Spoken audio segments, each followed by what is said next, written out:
Hello बच्चा लोग, this is Mayuresh and welcome to Biowizard academy. Last lecture अगर तुम लोगों ने देखा होगा तो we have studied about the first part of this chapter heredity and evolution. उसमें हम लोगों ने ट्रांसक्रिप्शन, ट्रांसलेशन एंड ट्रांसलोकेशन ये कंसेप्ट्स को डिटेल में देखा था और बहुत सारे important points about scientist name, उनके डिस्कवरीज, उनके डिस्कवरी का ईयर, ये सब कुछ हम लोगों ने लास्ट लेक्चर में देखा है। Now we are going to study the last part of the chapter, that is evolution, uske evidences and certain concepts related to the evolution. So let's begin.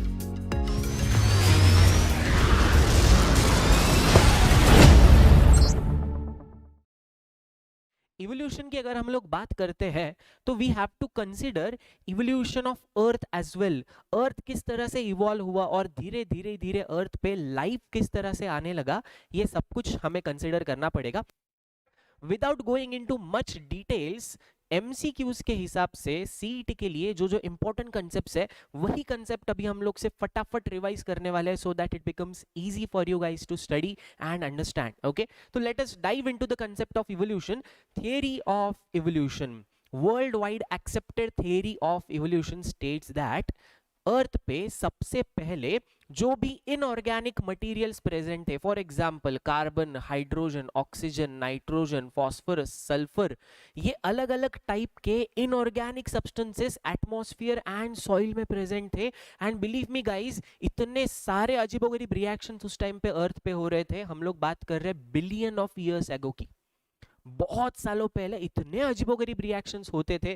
Thunderstorms आ रहे हैं, ज्वालामुखी फट रहे हैं, सुनामीज आ रही है, बहुत सारे नेचुरल डिजास्टर्स उस टाइम पे होते थे। And because of all of these activities probably inorganic components like these started to interact with each other and एक दूसरे के साथ इंटरैक्ट करके सबसे पहला लिविंग स्ट्रक्चर जो फॉर्म हुआ, that is called as protoplasm और that is also known as protoplast. So सबसे पहला लिविंग स्ट्रक्चर वेरी सिंपल, जिसके पास जेनेटिक मटेरियल था समथिंग लाइक डीएनए एंड एक छोटा सा कवर। नाउ व्हाट हैपेंड, जैसे जैसे टाइम पास होता गया, टाइम पास होता गया, उस तरह से धीरे धीरे धीरे ये जो प्रोटोप्लाज्म था बच्चों, इसमें भी चेंजेस आने लगे। और ये चेंजेस सडन चेंजेस नहीं थे, these were all gradual changes, धीरे धीरे धीरे होने वाले चेंजेस। सो ये स्ट्रक्चर से पहले बना एक यूनिसेल्युलर ऑर्गेनिज्म। सबसे पहला प्रॉपर लिविंग स्ट्रक्चर जो फॉर्म हुआ, that was unicellular organism. And धीरे धीरे टाइम के साथ इन यूनिसेल्युलर ऑर्गेनिज्म में और चेंजेस होते गए and it led to the formation of multicellular organisms. अलग अलग तरह के मल्टी सेल्युलर ऑर्गेनिजम्स उनसे बने। फिर क्या हुआ, धीरे धीरे धीरे और टाइम जैसे पास होने लगा, मल्टी सेल्युलर ऑर्गेनिजम्स और कन्वर्ट होने लगे, उनमें प्रोग्रेस होने लगा and these multi cellular organisms got converted into more complex organisms. और इसी तरह से इतने अलग अलग टाइप के प्लांट्स, एनिमल्स और अदर ऑर्गेनिज्म के स्पीशीज हम लोग को आज अर्थ पे देखने को मिलते हैं।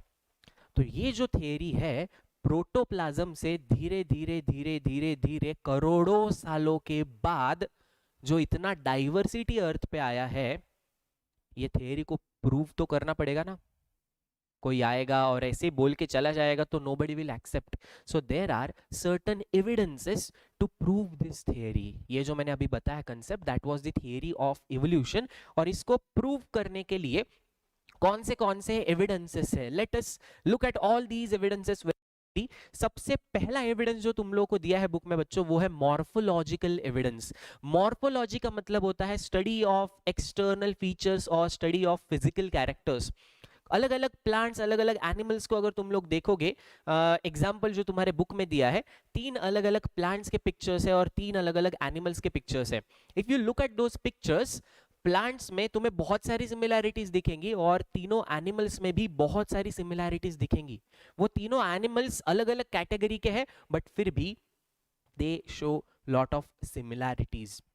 तो इससे हमें एक ही चीज पता चलता है कि अलग अलग एनिमल्स और अलग अलग प्लांट्स जो भी अर्थ पे प्रेजेंट है, they might have originated from same और कॉमन एन्सेस्टर। सबका एन्सेस्टर, मराठीत ज्याला आपण पूर्वज म्हणतो, सगळ्यांचा पूर्वज और सबका एन्सेस्टर कॉमन हो सकता है, वही इस थियरी में बताया गया है ना। If you can see here, ये जो कॉम्प्लेक्स ऑर्गेनिजम्स है दे इवॉल्व्ड फ्रॉम दीज ऑर्गेनिजम्स, ये इवॉल्व हुए इससे और ये इवॉल्व हुए इससे। अगर हम लोग टाइम में इस तरह से पीछे पीछे पीछे जाते गए तो we might reach an organism, एक ऐसे ऑर्गेनिज्म तक हम लोग शायद पहुंच सकते हैं which can be considered as common ancestor.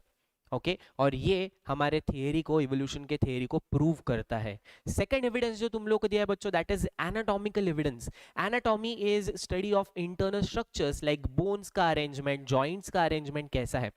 अब तुम्हें 4 अलग अलग ऑर्गेनिज्म के एग्जांपल्स दिए हैं वहां पे। ह्यूमन आर्म दिया है, बैट का विंग दिया है, वेल का फिन और कैट्स लेग। ये 4 अलग अलग ऑर्गेनिज्म के बोन्स के अरेंजमेंट दिखाए हैं।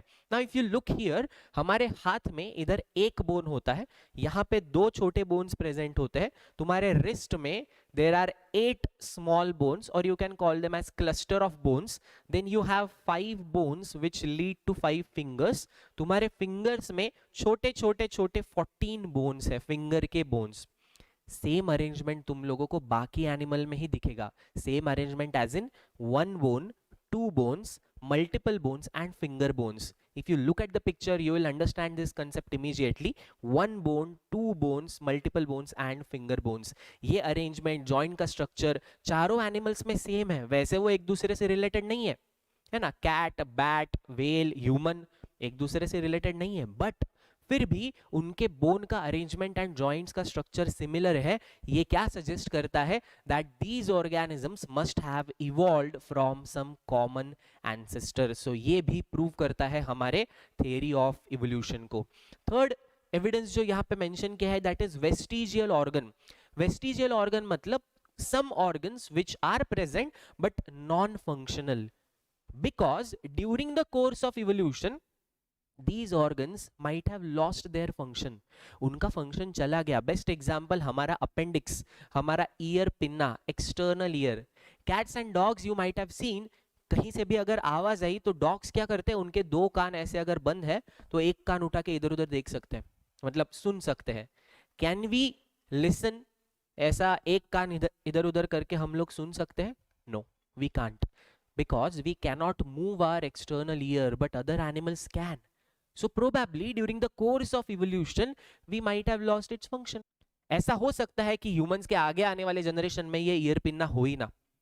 ऐसा हो सकता है कि ह्यूमंस के आगे आने वाले जनरेशन में अपेंडिक्स आएगा ही नहीं, बनेगा ही नहीं, दैट इज पॉसिबल। बट ये ऑर्गन्स गायब होने में काफी टाइम लग जाता है, काफी साल लगते हैं। सो वेस्टिजियल ऑर्गन्स का स्टडी भी तुम्हें कॉमन एंसेस्ट्री के बारे में सजेस्ट करता है। सो वेस्टिजियल ऑर्गन्स का एक क्विक एग्जांपल देता हूं मैं। हमारा टेल बोन, जिसे कॉकिक्स बोला जाता है, तुम्हारा विजडम टूथ पीछे आने वाला, ज्याला मराठीत आपण म्हणतो, काहीही काम नहीं है त्याचं। ऐसा है क्या कि अगर विजडम टूथ नहीं आया तो सर मैं फूड चबा नहीं सकता, मुझे विजडम टूथ चाहिए? It is not like that. Wisdom tooth है नहीं है doesn't matter. So wisdom tooth is a vestigial organ, appendix is a vestigial organ, external ears are also vestigial organs. Okay, next evidence के ऊपर आते हैं हम लोग, पैलेंटोलॉजिकल एविडेंस। बच्चों बहुत इंपॉर्टेंट एविडेंस है, इसके ऊपर क्वेश्चंस आने के चांसेस है। पैलेंटोलॉजिकल एविडेंसेस में हम लोग स्टडी करते हैं फॉसिल्स का, and by studying fossils we get to know the order of evolution of organisms. तुम लोगों ने पढ़ा होगा, फिशेस आए, फिशेस से इवॉल्व होके एम्फीबियंस बने, एम्फीबियंस से इवॉल्व होके रेप्टाइल्स, रेप्टाइल से इवॉल्व होके बर्ड्स एंड मैमल्स बने हैं। तो ये इसी तरह से इवॉल्व होते गए। ये हमें कैसे पता चला? तो इसका प्रूफ हमें मिलता है फॉसिल्स के फॉर्म में।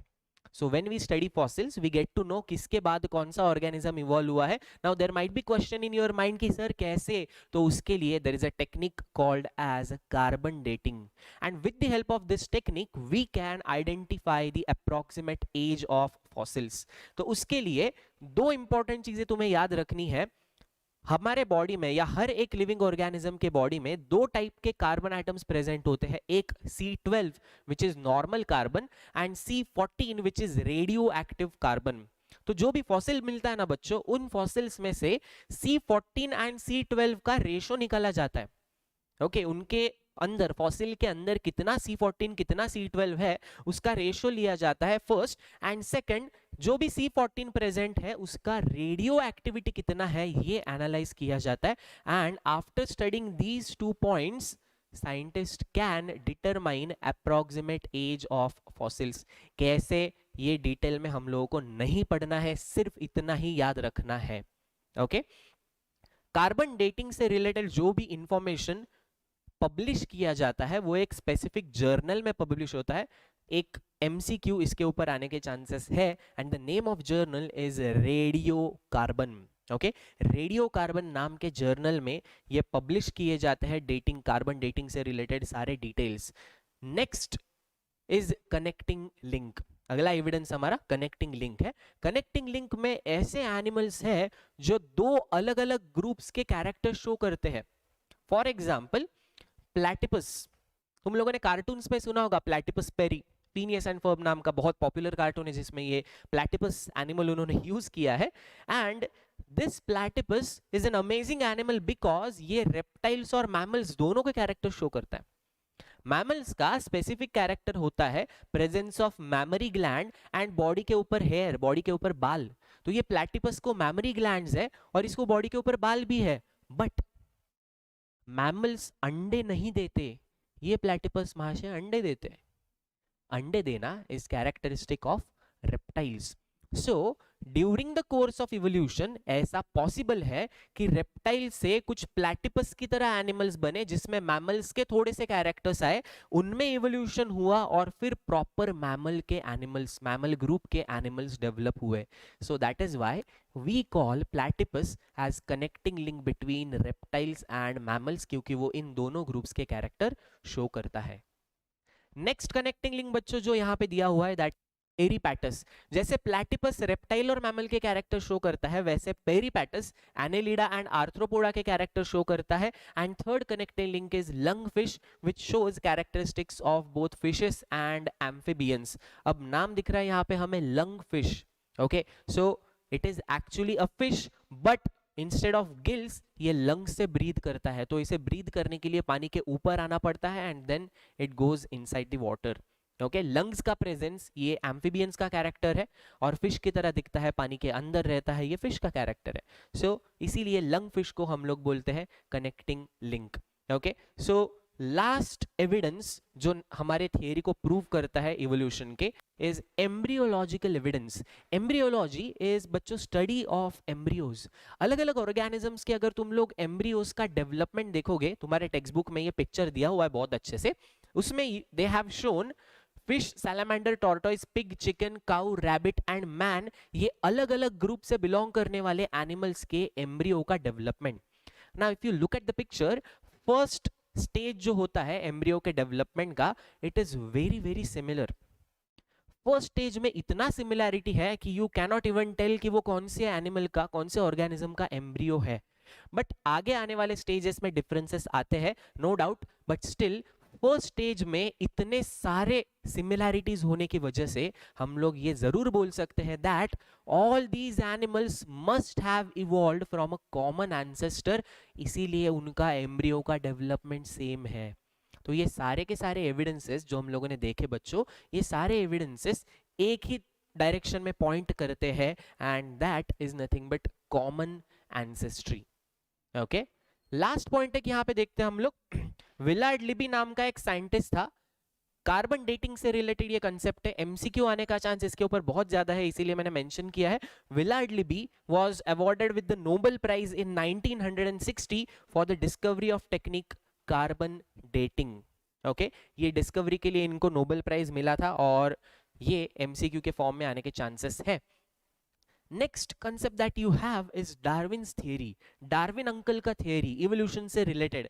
ओके, सो डार्विन अंकल ने क्या बोला, ऑर्गेनिजम्स जब इवॉल्व होते हैं तो उसमें नेचर बहुत इंपॉर्टेंट रोल प्ले करता है and very very very important statement given by Darwin was survival of the fittest. जो ऑर्गेनिज्म सर्वाइव करने के कैपेबल है, जिसमें सर्वाइव करने के कैरेक्टर्स है, वही सर्वाइव करेगा, other organisms will perish, means other organisms will die. So Darwin ने बोला कि नेचर और natural environment selects which character is suitable to survive and then that organism survives। एक सिंपल एग्जांपल लेता हूं ये चीज समझने के लिए, ह्यूमन और फिश दोनों को पानी में डाल दिया तो दोनों में से कौन सर्वाइव करेगा, ऑब्वियसली फिश। अब दोनों को पानी से निकाल के एक पेड़ के ऊपर बिठा दिया तो ऐसे कंडीशन में कौन सरवाइव करेगा? ह्यूमन सरवाइव करेगा and fish will die. So natural environment decide करता है कौन सरवाइव करेगा और कौन मरेगा, एंड इसी वजह से वो कैरेक्टर जो सरवाइव करते हैं उनके कैरेक्टर अगले जनरेशन में ट्रांसफर होते हैं, and this is how organisms evolve. ऐसा डार्विन अंकल ने अपने थियरी में बताया, एंड ये जो थियरी उसने दिया एक बुक में पब्लिश किया जिसका नाम है origin of species.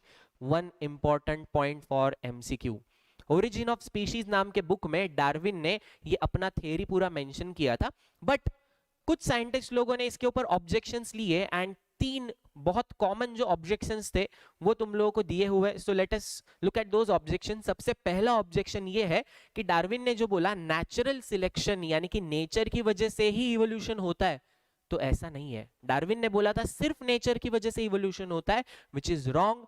Genetic changes can also cause evolution. Okay, तो ये पॉइंट डार्विन ने कंसिडर नहीं किया था। There was no mention about useful and useless modification. Organisms में होने वाले यूजफुल यूजलेस मॉडिफिकेशन से रिलेटेड कोई भी इंपॉर्टेंट पॉइंट उसमें मेंशन नहीं किया था। And last, no mention about slow and abrupt changes. Slowly होने वाले या सडनली होने वाले चेंजेस जिसे हम लोग म्यूटेशन बोलते हैं, इसके बारे में कोई भी मेंशन डार्विन के थियरी में नहीं था, but still Darwin's theory is widely accepted theory of evolution. एक और साइंटिस्ट अंकल का इंफॉर्मेशन बुक में दिया है, Jean Baptiste Lamarck. Jean Baptiste Lamarck का जो थियरी था उसे हम लोग पॉपुलरली बोलते हैं लेमार्किज्म। अब उस लेमार्किज्म को मैं दो पार्ट में डिवाइड करता हूं तुम्हारे बेटर अंडरस्टैंडिंग के लिए। एक पार्ट उसने ये कहा था, use and disuse of organ can lead to some changes. कोई ऑर्गेनिज्म अपने कोई ऑर्गन्स को यूज करता है तो वो ऑर्गन डेवलप होगा, और अगर ऑर्गन को यूज नहीं करता तो वो ऑर्गन डिसइंटीग्रेट या डीजनरेट हो जाएगा, उसका फंक्शनिंग खराब हो जाएगा। सिंपल एग्जांपल, आयरन स्मिथ, लोहार जिसे हम लोग बोलते हैं, if that iron Smith hammers on iron, iron के ऊपर ऐसा हैमर कर रहा है, तो नेचुरली क्या होगा, बहुत सालों में ये हैमरिंग मूवमेंट की वजह से उसके शोल्डर स्ट्रांग होंगे, बराबर है। सो ये चीज एक्सेप्टेबल है कि अगर ऑर्गन का यूज किया तो वो डेवलप होता है। ओके, उसके जितना स्ट्रांग शोल्डर अपना हो सकता है क्या? नहीं, बिकॉज हम लोग इतना मेहनत नहीं कर रहे राइट नाउ। ओके, दूसरा पार्ट लेमार्क के थ्योरी में ये था, इनहेरिटेंस ऑफ एक्वायर्ड कैरेक्टर्स। अब सेम एग्जांपल हम लोग यूज करते हैं, आयरन स्मिथ ऐसा हथौड़ा मार मार के उस आयरन को शेप दे रहा है, एंड दैट इज व्हाई उसके शोल्डर्स काफी स्ट्रांग हो चुके हैं। अब ये कैरेक्टर बाय बर्थ उसके अंदर प्रेजेंट था क्या?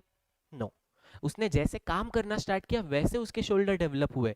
तो ये जो डेवलप्ड शोल्डर, ये कैरेक्टर उसके अगले जनरेशन में ट्रांसफर हो सकता है क्या? उसका बच्चा ऐसा स्ट्रांग शोल्डर लेके पैदा होगा क्या? Is it possible? Obviously not. So ये जो कंसेप्ट है एक्वायर्ड कैरेक्टर, एक्वायर्ड यानी कि अपने लाइफ टाइम में सीखे हुए, डेवलप किए हुए कैरेक्टर अगले जनरेशन में ट्रांसफर करना, ये कंसेप्ट को एक्सेप्ट नहीं किया गया। सो लेमार्क की थियरी का एक पार्ट लोगों ने जरूर एक्सेप्ट किया, दैट इज यूज और disuse of organ can lead to development और degeneration of the organ, but inheritance of acquired characters यानी कि एक्वायर्ड कैरेक्टर्स का अगले जनरेशन में ट्रांसफर होना, इसे वाइडली रिजेक्ट किया गया with the help of several experiments. Okay, उन एक्सपेरिमेंट्स के बारे में तुम लोग 12th स्टैंडर्ड में जेनेटिक्स में पढ़ोगे, not right now. The next important concept that we have here is speciation. Speciation is nothing but formation of new species.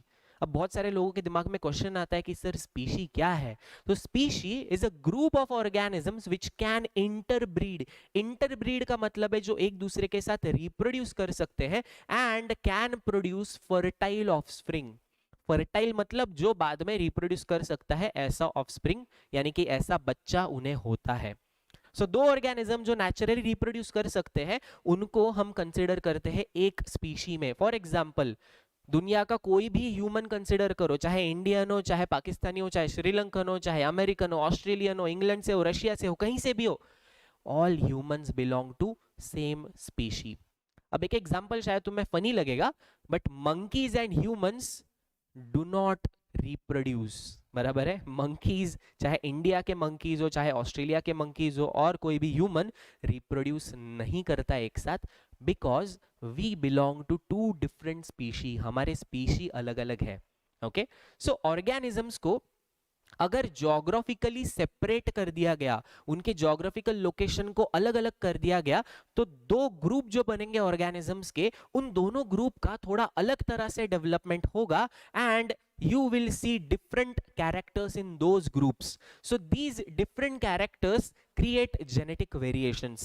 Similarly, organisms को अगर रिप्रोड्यूस ही नहीं करने दिया, एक ऑर्गेनिज्म को एक जगह पे रखा, दूसरे ग्रुप को दूसरी जगह पे रख दिया, if these two groups are not allowed to reproduce, तो भी ये दोनों ग्रुप का डेवलपमेंट एक अलग तरह से होगा, which will lead to genetic variation. So ये दो जो कंसेप्ट मैंने अभी बताया, उसे हम लोग बोलते हैं geographical isolation and reproductive isolation, and both lead to development of genetic variation. जब ऑर्गेनिज्म में genetic variation आता है for several generations, not immediately in the next generation, हजारों लाखों जनरेशन तक जब ये वेरिएशन आता रहेगा, तो उससे क्रिएट होगा नया species, and this process is called as speciation. Okay, now let's jump to the last part of the chapter, that is human evolution. very interesting but lengthy part, जिसको मैंने कट शॉर्ट करके एक छोटे से timeline के form में यहाँ पे लिखा हुआ है. Okay, so let us try to understand quickly how humans evolved. 7 crore साल पहले अप्रोक्सीमेटली डायनासोर्स डिसअपियर हुए, और उसी टाइम पे अर्थ पे कुछ मंकी लाइक एनिमल्स डेवलप होना स्टार्ट हो गए, विच वर सिमिलर टू मॉडर्न लेमूर्स. लेमूर करके एक मंकीज का प्रजाति है, उनकी तरह दिखने वाले कुछ मंकी लाइक एनिमल्स 7 करोड़ साल पहले अर्थ पे आए. धीरे धीरे धीरे उनमें और चेंजेस होते गए, और उनके कुछ 4 करोड़ साल पहले वाले जो मंकीज थे, दे लॉस्ट देयर टेल. अब मंकीज का टेल जब लॉस्ट हुआ, तो उन्हें हम लोग बोलने लगे apes. Now they were called as apes. Around 2.5 crore years ago, 2.5 crore साल पहले, वो जो टेललेस मंकीज यानी कि एप्स थे, उनसे इवॉल्व होके बने गोरिल्ला, चिंपैंजी एंड ओरंगुटैन. तुम लोगों ने ये बंदरों को कभी ना कभी देखा होगा डेफिनेटली, राइट. 2.5 करोड़ साल के बाद अप्रोक्सीमेटली 2 करोड़ साल पहले कुछ एप्स अलग तरह से इवॉल्व होना स्टार्ट हो गए. ये तो हो गए इवॉल्व, चिंपैंजी, गोरिल्ला, ओरंगुटैन बन गए, बट कुछ एप्स थे जो थोड़े अलग तरह से इवॉल्व होना स्टार्ट हो गए. पेड़ों के ऊपर रहने की जगह पे ये एप्स जमीन में चलने लगे, ग्रासलैंड में चलने लगे. Okay, they started hunting, they started living in groups. So 1 crore year ago approximately, first human like ape was evolved and we called it as Ramapithecus. क्या बोला गया है उसको? Ramapithecus ape. इसके ऊपर क्वेश्चन आने का चांस है. Approximately 40 lakh years ago Ramapithecus से इवॉल्व होते होते होते 40 लाख साल पहले साउथ अफ्रीका के कुछ एप्स और ज्यादा इवॉल्व होने लगे. उनके ब्रेन का एनलार्जमेंट हुआ. एप्स पहले ऐसे चलते थे, नीचे नीचे नीचे करके ऐसा, और धीरे धीरे उनका बॉडी का पोस्चर जो है वो अब इरेक्ट होना स्टार्ट हो गया था. And 15 lakh year ago human like apes with erect postures evolved. Erect posture के साथ ह्यूमन की तरह दिखने वाले एप 15 लाख साल पहले इवॉल्व हुए. 1.5 लाख साल पहले निएंडरथल मैन इवॉल्व हुआ, एंड अप्रोक्सीमेटली 50,000 साल पहले वाइज मैन, सोचने वाला ह्यूमन जिसे हम लोग बोल सकते हैं, उसे बोला जाता है क्रो-मैग्नन मैन, और you can also call it as modern man, वो इवॉल्व हुआ 50,000 साल पहले. देखो कितना ह्यूज टाइम पीरियड है. 7 करोड़ सालों से बंदर अर्थ पे है, और हम लोग कब आए अर्थ पे? ये अभी 50,000 साल पहले. ओके, सो इतने टाइम में धीरे धीरे धीरे हमारा जो इवोल्यूशन होता गया, उसमें ह्यूमंस ने अलग अलग डिस्कवरीज की, जैसे थंब का यूज करना सीखा. बराबर है. बाकी एनिमल्स हमारी तरह थंब का यूज नहीं कर सकते. Because of thumb we can hold different things. बाकी के एनिमल्स ऐसे पकड़ते हैं चीजों को, थंब का यूज कैसे करना है उनको मालूम नहीं है. We discovered fire, we discovered wheel, we discovered how to make weapons, we discovered how to hunt, we discovered how to live in groups, and सबसे इंपॉर्टेंट चीज हम लोगों ने डिस्कवर किया कि खेती कैसे करते हैं. Agriculture was invented 10,000 years ago. 10,000 साल पहले ये अमेजिंग चीज का डिस्कवरी हुआ था एग्रीकल्चर का। And approximately 5,000 years ago surprisingly ये लोगों ने राइटिंग का आर्ट ऑफ राइटिंग उन्होंने डिस्कवर किया, लिखना स्टार्ट किया, पत्थरों पे लिखते गए, अलग अलग लीव्स पे लिखते गए, केव्स के अंदर जिधर जगह मिली उधर लिखते गए। And that is why we say history started 5,000 years ago, because हमारे पास जो लिखे हुए एविडेंसेस है वो ज्यादा से ज्यादा कितने पुराने हैं, 5,000 साल पुराने।